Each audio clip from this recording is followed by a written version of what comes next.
જય માતાજી, કેમ છો? તો અમારી બાજુમાં આજે વરસાદ નથી. એનું કારણ એ છે કે બીજા શહેરમાં વરસાદ હશે ને અમારી બાજુમાં હાલ વરસાદ નથી.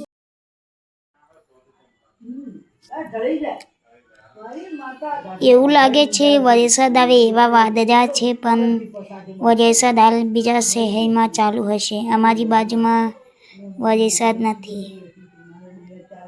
ને પવન એકદમ ઓછો, પવન હે જ નહીં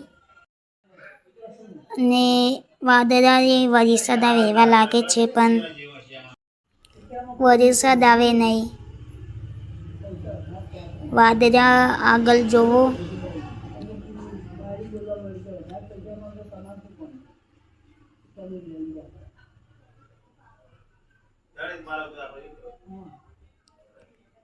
પાંદડા એ હલતા નથી પવનના લીધે.